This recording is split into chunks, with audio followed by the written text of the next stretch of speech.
All right, everybody, welcome to Beyond Barriers. Today, our special guests are Rick Eaton and Alison Pure-Slovin from the Simon Wiesenthal Center. Welcome, Rick and Alison.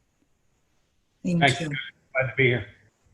Rick, well, actually, we'll start with Alison. I just wanted, for the listening audience, for those that don't know about the Simon Wiesenthal Center and the work you all do, Alison, could you give us a little bit of history on some of the things that you guys do? Absolutely. The Simon Wiesenthal Center is named for the famous Nazi hunter, Simon Wiesenthal, which is pretty ironic given your past background that you'll be speaking to a center named for the gentleman who was lifelong dream was to bring justice, not vengeance. And the center was founded about 40 years ago by a gentleman by the name of Rabbi Marvin Heyer. He's still the founder and dean of the center. And yes, we memorialize the past, but we also work today to change tomorrow. Because unfortunately, as you know, as we are witnessing in the world today, hate hasn't gone away. And it continues to flourish. And that's what Simon Wiesenthal taught Rabbi Heyer. And that is we have to take lessons of the past, like the Holocaust or other genocides, to fight for the children of today so that we can live in a peaceful world. And I'll let Rick introduce himself, but he's really very involved in looking at what's going on in hate in this world and on the internet. And that's a lot of what we do at the center to try to bring it down.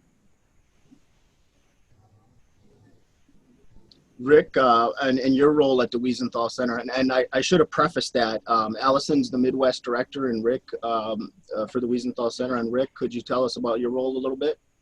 Yeah, I'm the senior researcher, and I'm the co-director of our digital terrorism and hate project. I've been with the center for 34 plus years. So when I started, we didn't even have digital media. We barely had computers. So my job started being, subscribing to publications, newsletters from the Klan and white supremacists and Tom Metzger and other people. And that then morphed into other things, including obviously the digital world as that came along, and actually going to some meetings and finding out, what various groups were doing and the types of directions that they were going in. So it's been a very unique experience over the years. Right, and I wasn't even aware of all the different things you guys did until you and I met when I first got out of the movement, and you came out to Detroit and explained some of that. And apparently we had crossed paths many years ago when I was in the movement. So that was a really, I don't know if we should talk about that or not, but it was pretty interesting to me because I wasn't even aware. I knew that the center, tracked down war criminals and things of that nature, but I had no idea that they monitored the modern day movement, so that was a bit of ignorance on my own part, but it was really an interesting story. I think the other thing that the center does that's important is to understand that we have a Museum of Tolerance in Los Angeles. It was founded more than 25 years ago, one of the first Holocaust museums in the United States. And what makes it unique is that we do, of course, teach about the Holocaust. We educate people from a perspective of what hate and propaganda can do and change the minds of what we would consider ordinary people, and how that hate and propaganda worked in Hitler's benefit, to Hitler's benefit. But from there, what's happened in the world since then and the other genocides. So since the Holocaust, which we haven't learned from, we've had Darfur, Rwanda, Cambodia, 9/11, Daniel Pearl, and I can go on and on and on. And I think that that's the important part of what we do. And I think that the other important part is it's about education.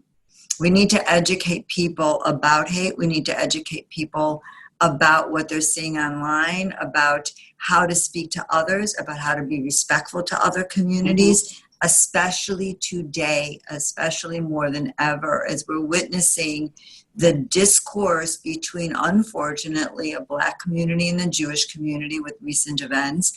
And we need the leaders to step forward and create harmony, or at least understanding within communities, because we're not getting, these kinds of actions aren't getting us further along in our struggles.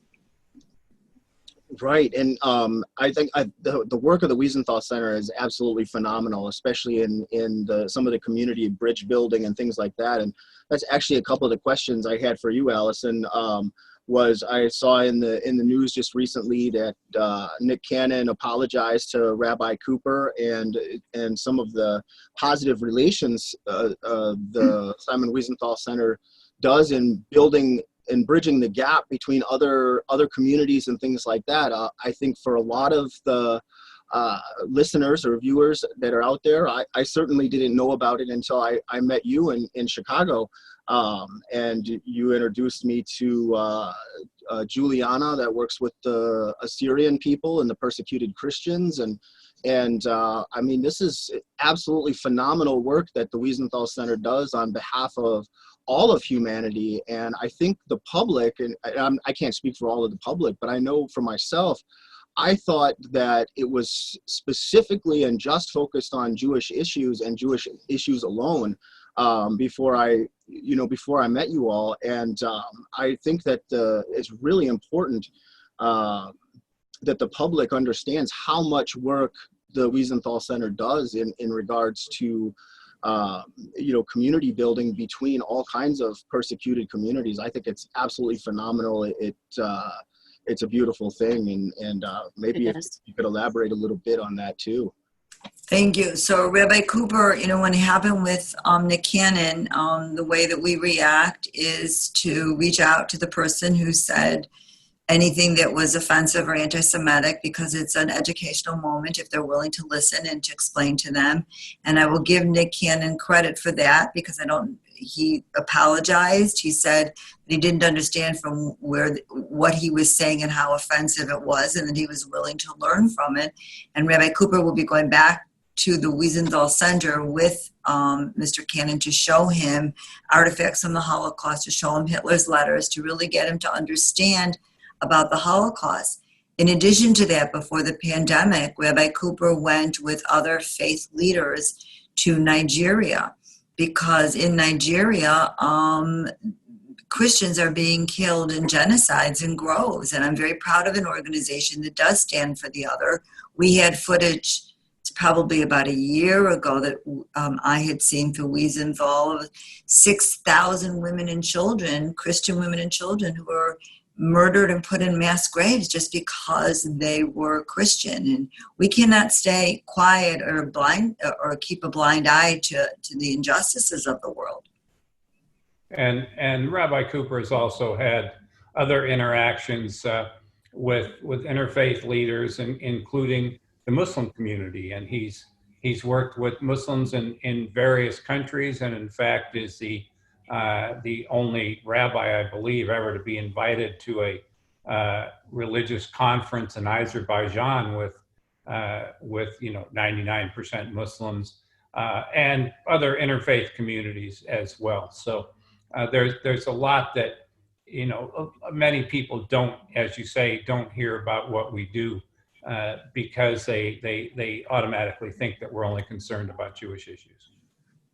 Right. So I think it's really phenomenal, and that's that in and of itself is just incredible, and that's why I have so much love for the Wiesenthal Center and everything you both do, and it's really an honor to have you both on the program today with us.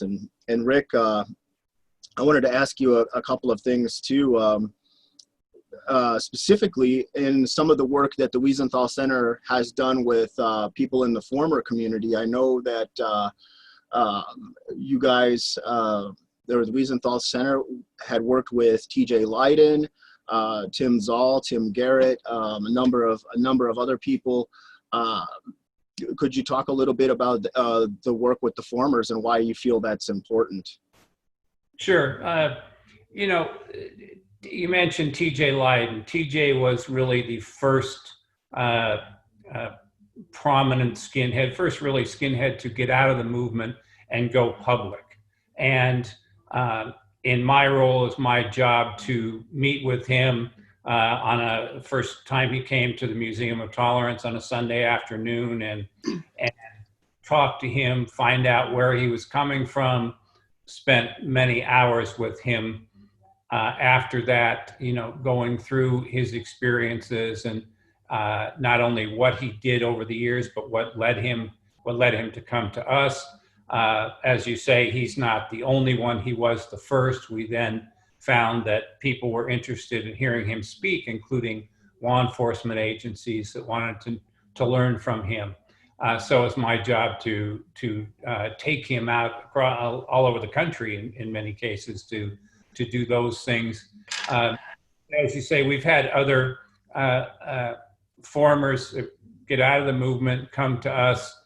Some we can work with, some that we haven't been able to for various reasons. But it's important because somebody like TJ, interestingly enough, one of the first places we took him was a school, and it was a heavily Hispanic school where some of the kids were, they were, middle school. They were on the edge of getting into the gang movement, and some were seriously asking him questions. And even though their experience would be quite a bit different between white supremacy and street gangs, they still learned from him. They had questions for him, and it was just his first time out was a very rewarding experience. So taking people like that, taking them to different communities, and you mentioned T.M. Garrett. He does some great things working with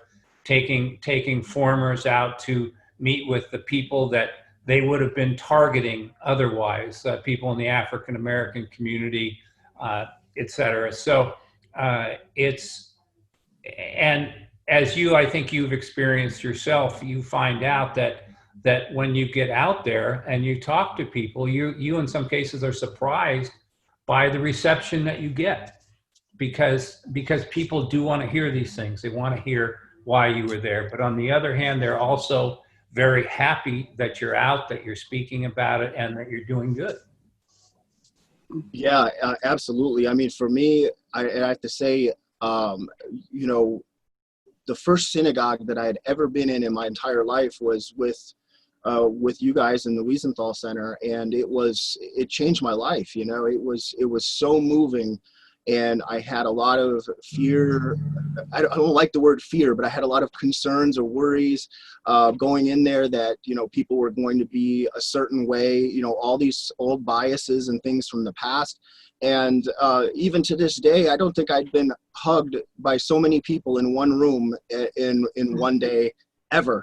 The outpouring of kindness and love and support that I experienced there was the exact opposite of everything that I had believed before when I was involved in the movement. So again, it's another reason why I wanted to have you guys on the program, was to discuss some of these things and to let everybody know how moving that is and how life-changing it is. You can, a lot of times with people, I think in general in society, you meet people and you get a negative vibe from different people, or you get positive vibes from other people. And there was just so much love and support there.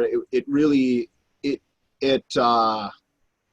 was really quite an awakening. Alison, you could maybe talk a little bit about that day.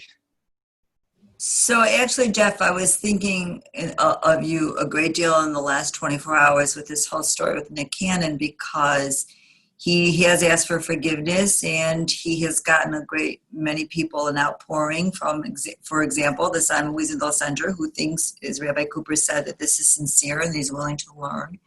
But I also know that when I posted on Facebook about his conversation with Rabbi Cooper, and that he is asking for forgiveness, many people on Facebook from the Jewish community responded to me, we shouldn't forgive him. Do you really believe him, etc.? And I thought of you, Jeff. I thought about you a great deal at that point. And I said to people, he deserves forgiveness. Who am I to judge? I'm not God. We as Jews specifically believe in that concept of asking for forgiveness and for allowing it. And I know that you thought that that was a profound moment for you at the synagogue because you felt that you were on your journey from the Jewish community to have forgiveness. Unfortunately for Nick Cannon, people are skeptical. I feel badly about that. And then the other tide has turned on him, and I'm sure this has happened to you in your experiences as well. And that is that there are people in Mr. Cannon's community who have told him he's sold out and that they're angry at him and that he shouldn't ask for forgiveness from the Jewish people.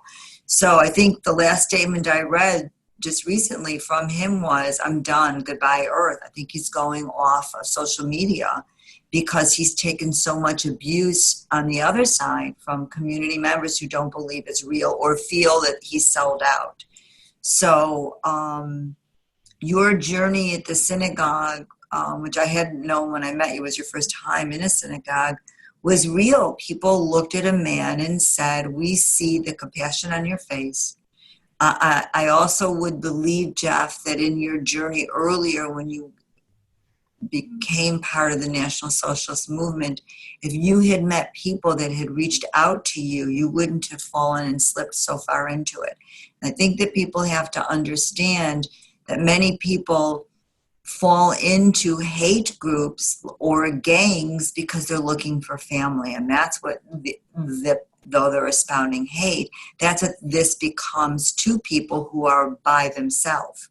And all of a sudden you're part of something, and then you buy into it because you want to be like them and be part of the cool kids.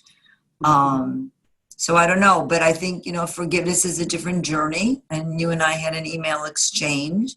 And I said it was easy to forgive you because though you expounded hate, from what I could tell, you never practice it. You didn't kill, you didn't beat up people. If I met Dr. Mengele today, who was, the most horrific human being, one of the most horrific human beings of the Holocaust, with the experiments he did on people, I couldn't forgive him. There's a different level of forgiveness here. Right, absolutely. Go ahead, Rick. And regarding your experience, I wasn't even there, but I talked to you that night, and I understood, and I felt the same thing, how profound that experience that was for you. But it only reconfirmed what I knew from my first meeting with you, because you told me a couple of things within 5 minutes of our meeting that told me I'm pretty sure this guy is on the level, he's sincere, and our subsequent conversations have only confirmed that. But it's great. I wish anyone who questions or wonders about your sincerity or anything else could actually experience what Alison and I have with you.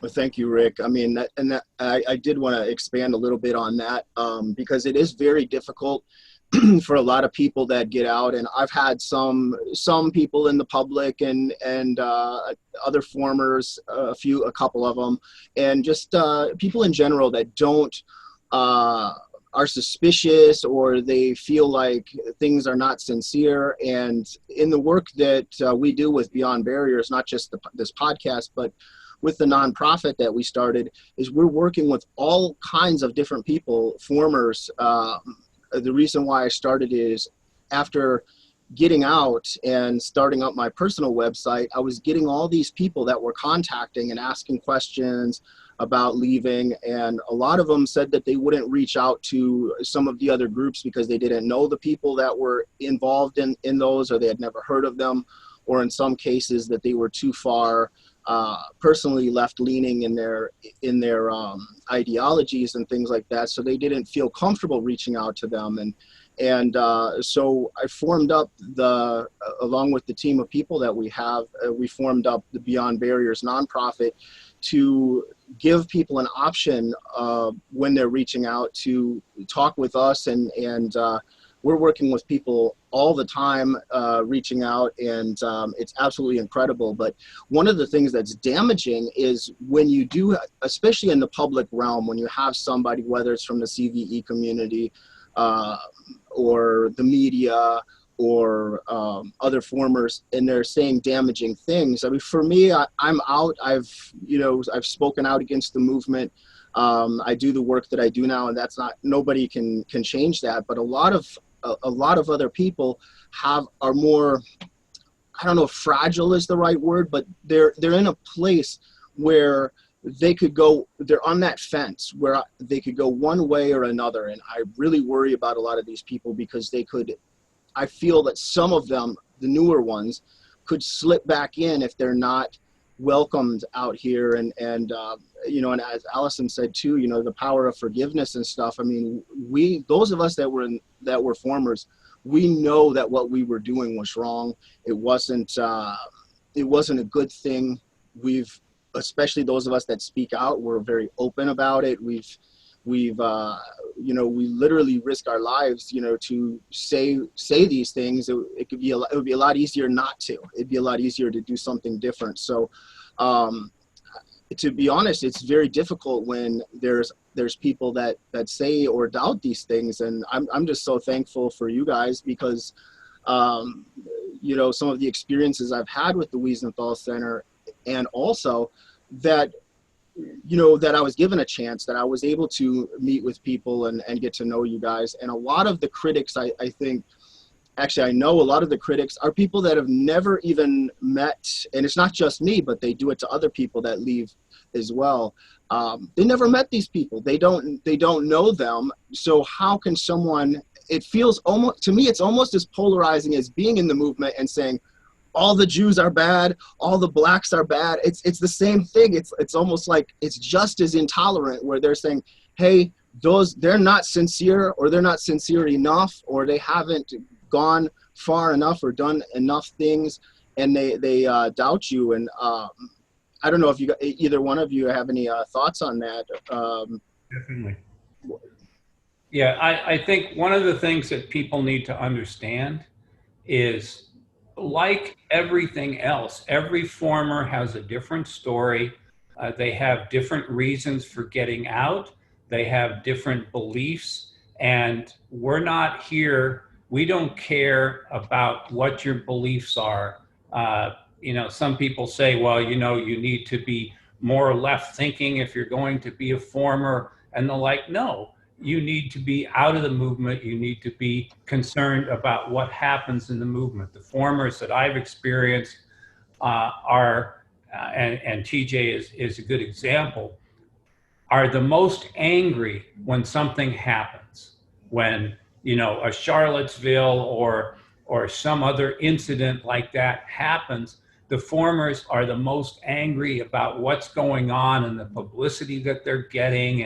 And Jeff, you were a good example because you were very good at publicity in terms of where you took rallies and things like that. But I don't care if what somebody's beliefs are, as long as they're out of the movement. Some people say, well, they're still so militant and so far right and so forth. Everybody has to find their own level at some point. And even those that, if they're out of the movement, I think they'll come around to understanding both sides. That's all anybody asks, is understand the other side from where you were initially. Yeah, and sorry, Jeff. I think that goes to a lot of what we do at the Wiesenthal Center, and that is to bring communities together. I think that you have to understand your similarities and respect your differences, and that's the conversations that aren't happening anymore. We're working on it here in Chicago right now, where we're going to bring it's a small start, but it's a start, because based on what we're seeing today, we're going to bring 5 Jewish young professionals and 5 Black Christian professionals together in a Zoom call, and so that they can start exploring and understanding each other. And then we're going to have an action step after that, because we don't want the conversation to stop there, because you've accomplished nothing.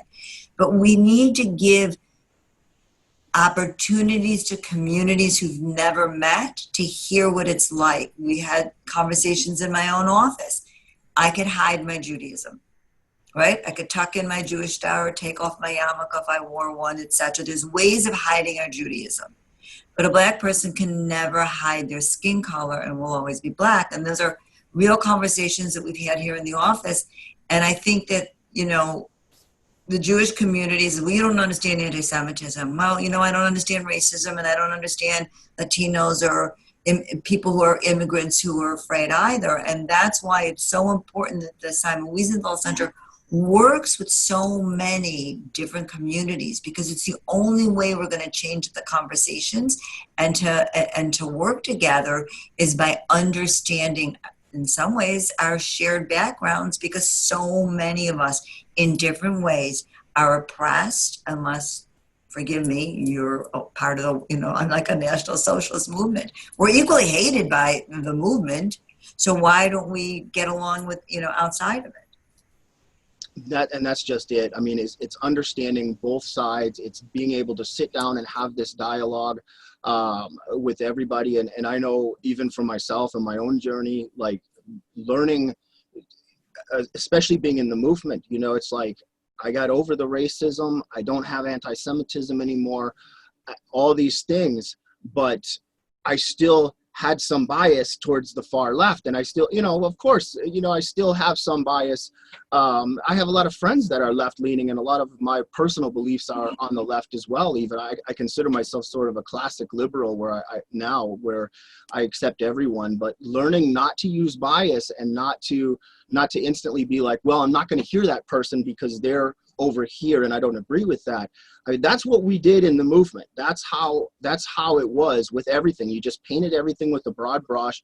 All these people are communists. All these people are Jews. All these people are Blacks. And this horrible, closed-minded bubble, echo chamber, where you're not listening and you're not hearing what other people have to say. And I think as a society, and even starting in elementary school, if we just, as you said, Alison, having more experiences with people from other backgrounds. And it's not that I didn't have an opportunity, it's that I closed my mind to it. But as a young person, as a child, I grew up in an all-white area of Minnesota, and I just didn't have those experiences. And when I got older, I closed myself off to it, like many other people do that are trapped in these, whether it's the far right or a cult or a gang or another form of extremism.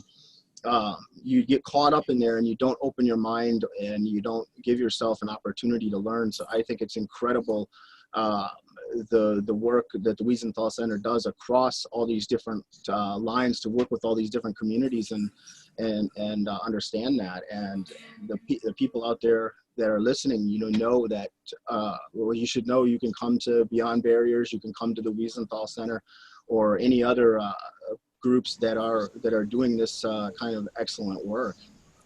Jen, I think that one of the conversations we should have, however, is that, especially today in a pandemic and people are quarantined, the work that Rick Eaton's doing is really extraordinary, because students, children, adults are on the internet and they're seeing racist remarks, or they're in chat rooms where someone's saying things, and it's easy to say, oh, you hate Jews, I hate Jews. You hate Blacks, I hate Blacks.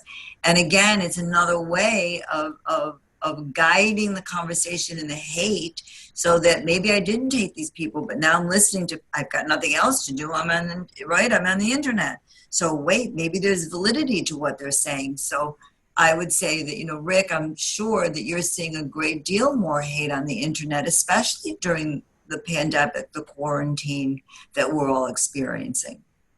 Oh, absolutely. And we've got not only that, but also with all the other social issues that have been going on. It's absolute chaos out there. It really is. And It concerns us to the point where we have, as Allison knows, we've been working on a program to take into schools. Well, we've also been doing some of these programs about social media and the perils in Zoom conferences with students and groups of young people, that, keeping that going until we can actually get back in classrooms and talk about this, because as Allison said, the online reinforcement is just, it can be chaotic. So, Rick, are you seeing quite an uptick in radicalization online right now in the work that you're doing? It's interesting because it's hard to say, because not much else is going on. You don't. If, for example, take I keep going back to this, but take what happened in Charlottesville. Leading up to the 2016 election, you had a new generation which came along, the alt-right. You had a lot of young people that were getting online, and they were posting things, and they got excited about what was going on, something that they really hadn't done with elections prior to that. And those people got active online through 2017, leading up to Charlottesville. They got active in terms of actually going out to places. And the week before Charlottesville, I had a local group show up at a talk that I was giving. People that have really never been activists. There were a couple of leaders that obviously had, but here are all these people that really hadn't. And then after Charlottesville, they tended to drop off, said, well, this isn't exactly what I got in for. Right now, with this pandemic and not many things going on publicly, it's a little hard to say just how deep the radicalization is. I'm sure some of it's out there, but until we get back to some kind of normalcy to know, what people are up to in general, it's hard to say. Plus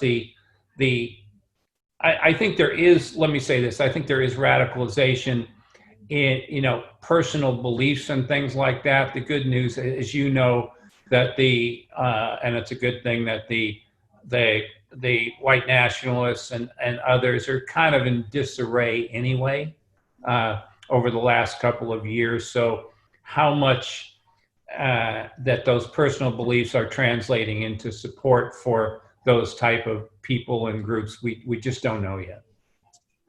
Well, and another thing I want to mention too is the Simon Wiesenthal Center does, for the listening audience, Rick and I, as you recall, we were on a panel there in California called The State of Hate. So the Wiesenthal Center does outreach to people, policymakers, and things like that, to try to make change, not just at a grassroots level, like what we've discussed about bringing different communities together, Muslims and Jews and Christians and Black and white and so on and so forth.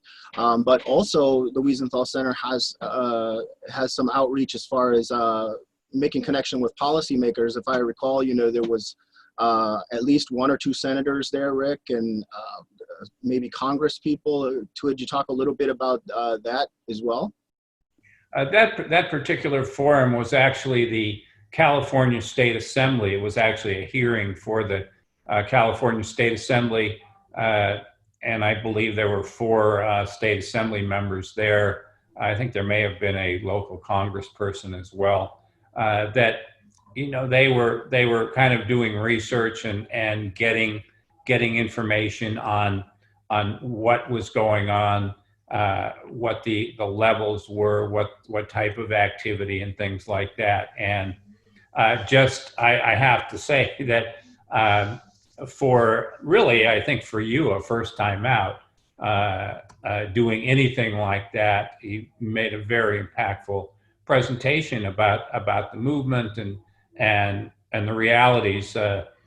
Professor Levin and myself and the law enforcement person that was there can talk about what we see from the outside, but and I specifically wanted you on that panel because, and as we've talked about, the Assemblyman's office, Assemblyman Bloom, talked to me and others, and I wanted you on that panel because your information was so new. And like other people that do what I do had advised them, oh, don't use Jeff. He's only been out a short time. It's too new. You had absolutely the freshest information, and that's what here. And the more forums like that and hearings that we can do to make a difference in policy absolutely is important. I'm glad you raised that. Thank you, Jeff, because here in Illinois, we've worked with the state legislators on the hate crimes bill. We're updating it. What's the reporting mechanism? What constitutes a hate crime, etc. We were, obviously, it's been delayed now because of the pandemic, but that's something that Illinois is very concerned about, and the governor has taken great leadership in the legislators, and we will continue to work on it. It actually began was begun by a Muslim woman who came to a legislator, and then that legislator reached out to us. So we do take those things very seriously, because there has to be reporting mechanisms, or even if a police officer arrests someone for a hate crime, we have to make sure that they're calling it a hate crime, and that if they do call it a hate crime, then what happens in terms of prosecution, and it does change that.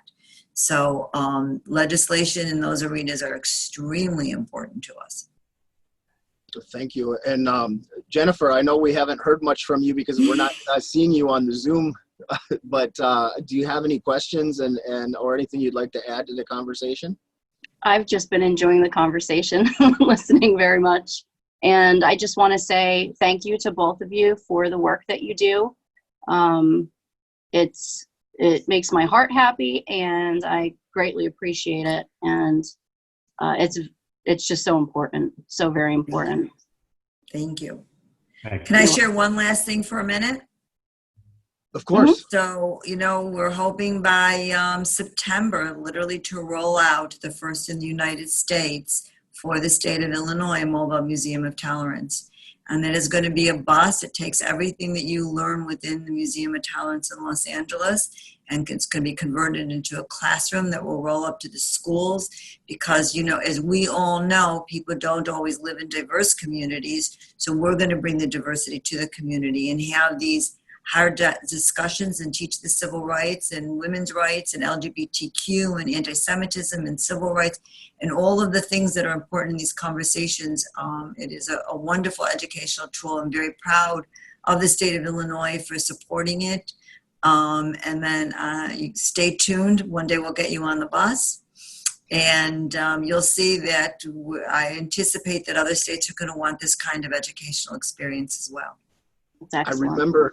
I remember you talking about that when we met in Illinois and met with some school teachers or people from the public school system and things like that. And I think it's a fantastic idea. I think it's something that I agree. I think it'll probably be replicated in every state across the country eventually, because, you're bringing the message directly to the people. It's incredibly grassroots. It's incredibly important. And, I think through education, through dialogue, and through experience, we can really change the world in a phenomenal way.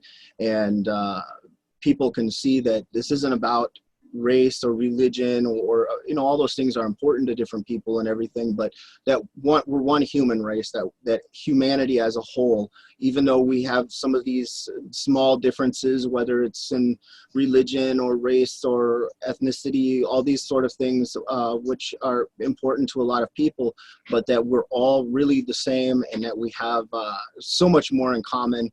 And if we can just bridge those gaps and create an understanding between all the different people of the world, the world's going to be a better place. We don't need any more Holocausts. We don't need any more genocides. We don't need the polarization that we're seeing between, even in the country right now, the Republicans and the Democrats. Everything's so polarized that people are not having dialogue. People are not having these incredible and important conversations. And that's why I'm such a staunch supporter of the Wiesenthal Center and the work you guys do, because you're trying to bridge those gaps. You have been bridging those gaps for a very, very long time.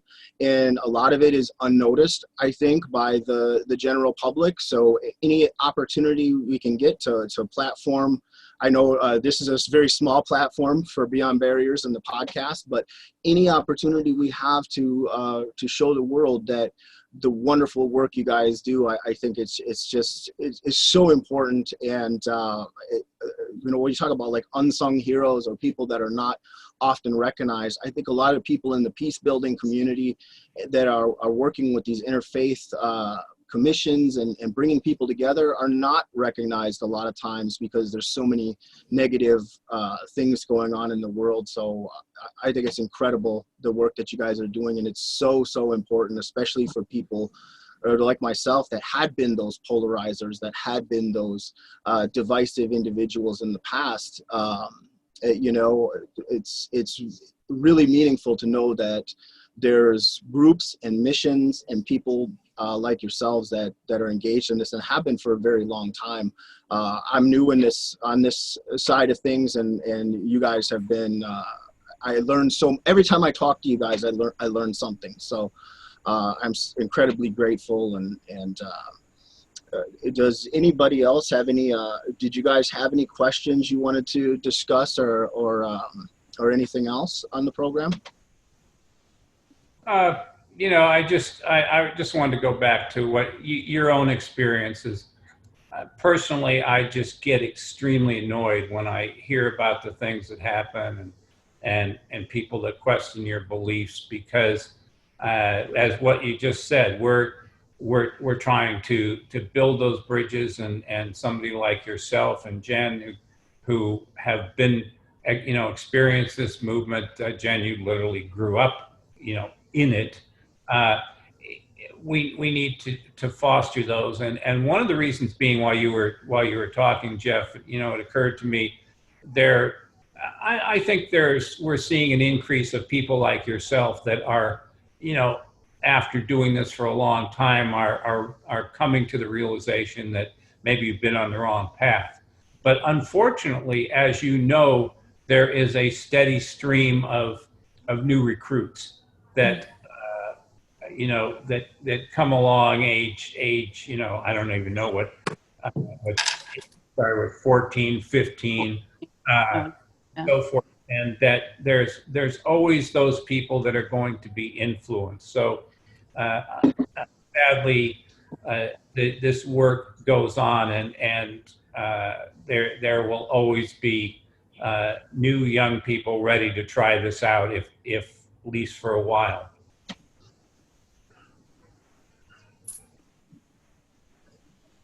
Yeah, That's indeed. true. That's why And it's so important to educate them against. Exactly. Yeah, that's what I was just going to say. That's why it's so important. Even if you're not, your home isn't racist at all, that doesn't mean that you shouldn't talk to your children about it. That, you have to educate them, because someday somebody might approach them and try to drag them into that world of hate. And you want them to be able to know that it's wrong, completely wrong.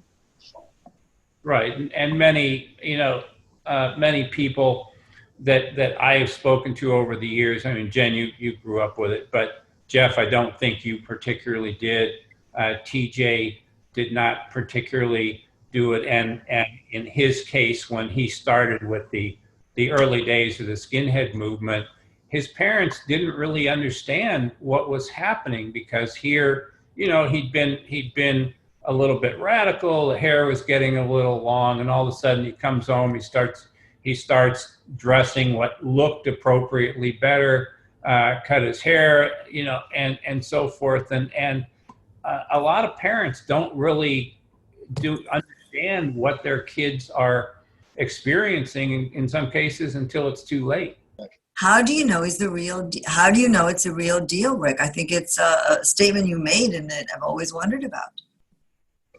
Well,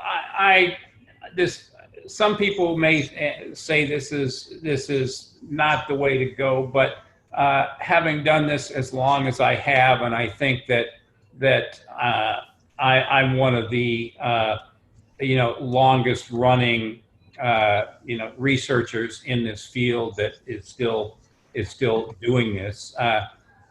There are a number of things that I come from a perspective. Is somebody like Jeff puts up a website and says, I'm out of this movement, I'm trying to do good.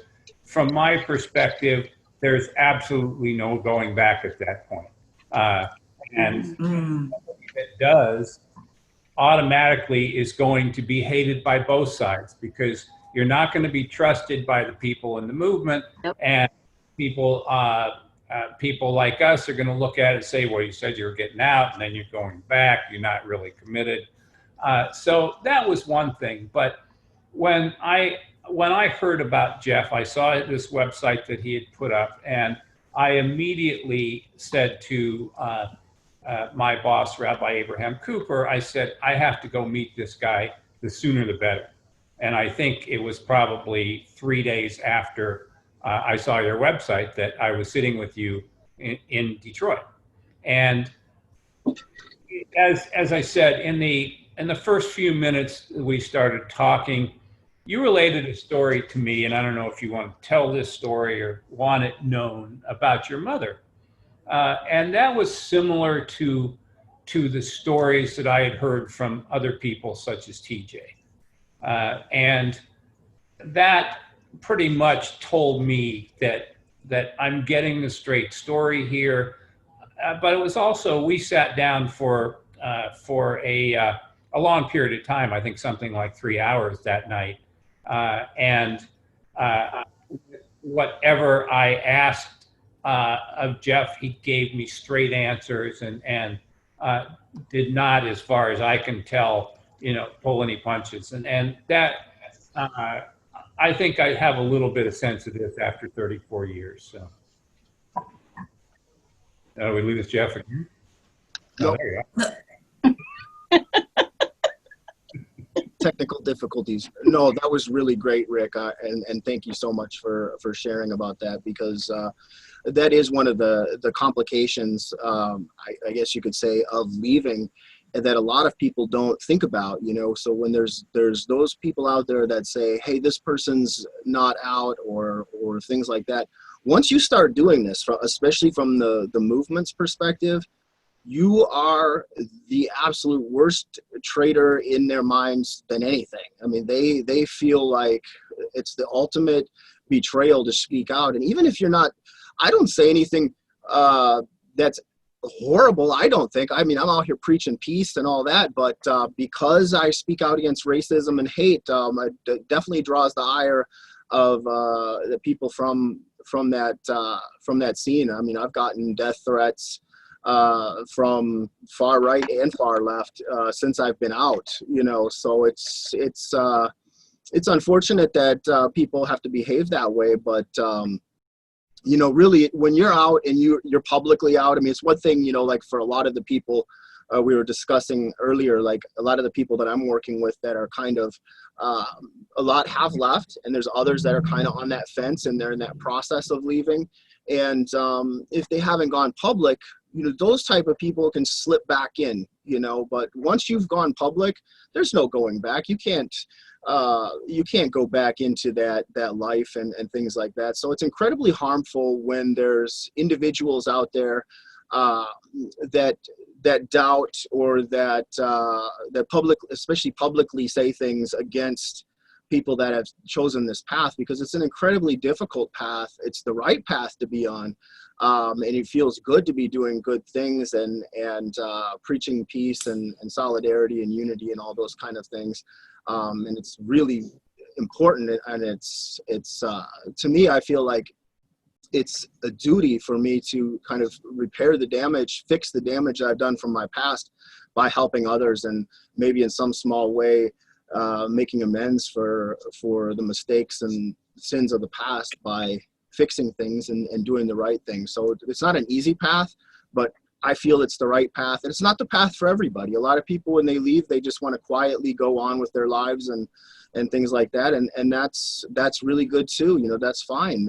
For me, because I was so public and because I was a known figure in that world, I feel like it's more of a responsibility for me to preach tolerance, understanding, and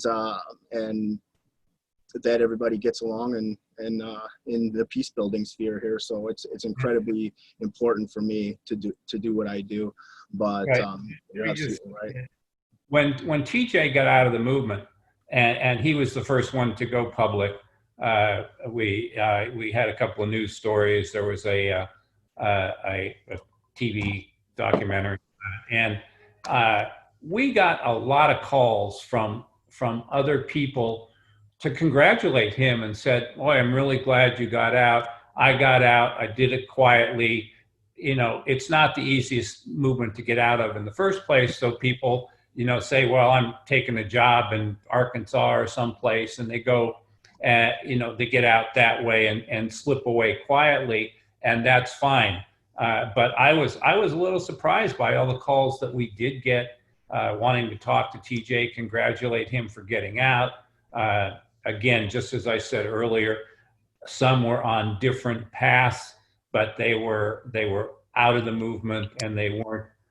Anyone who's out and active and not active is fine by me. Right, and I'm glad you pointed that out too, because you know I was focusing on some of these little negative aspects of leaving. The positive aspects farly outweigh the negative, and you're right. I mean, there was people that I work with now or that have contacted me since I got out that I hadn't heard from, that had been in the NSM 10, 15, 20 years ago, that had just quietly, people just often, it's a revolving door. So there's people that just quietly leave. Sometimes they don't even say nothing. They just left the organization, and all of a sudden I get an email or a phone call from somebody I haven't heard from in years. And there's, "Hey, I saw you got out of the movement. Congratulations." So, I mean, there's an incredible network of people that had made that change, that are out. And most of society, you know, there is those, you know, discussed, like there is those negative people and there's those doubters and things like that. But I believe, and I inherently believe this, that most people, most human beings are kind and forgiving and understanding, and they do want to see good, and they do want to see change and positivity and things like that. And I have to remind myself of this all the time too, when some of these other individuals that say negative things start getting me down, is that is the minority. Those negative people are the minority, and quite often if they're saying or doing something to drag someone else down, especially a complete stranger or somebody that they don't really know, and they're just saying, "Well, I think this person's this or that," those people are probably really unhappy in their personal lives, or have some kind of trauma or something else that's troubling them that would drive them to do that. And I see that in a lot of the polarization we see in society now too, like some of these really hateful and negative people. And you can't even look at Twitter without seeing somebody talking about, like, we should, you know, do terrible things to the system or the police or the Democrats or the Republicans. It's just awful. And you have to wonder what some of those people, if they're just not happy in their own lives, and that's why they. Well, one of the places you went earlier that you were talking about extremism on either side is wrong, and you know, it's one thing to be out in the streets and protesting, and I know you've talked about this in previous podcasts and things like that. When you're damaging property and things like that is bad, and on the other side, when you're showing up at the state capitol somewhere with your unnecessary weapons and things like that, to make a point, just as you know those statues were put up to make a point, then that's a form of extremism that's wrong as well, because you're trying to intimidate somebody. So extremism on both ends is wrong, and we all need to recognize it. I would agree, and I think that one of the things that resonated me recently was someone tweeted out You can't elevate yourself at the expense of somebody else. And that's exactly it. You can't say, look at me, but it was in reference specifically about Black-Jewish relations. And you can't say as a Black person, we're going to elevate ourselves, but then we're going to be anti-Semitic to another people. But that whole concept is what I think you're talking about.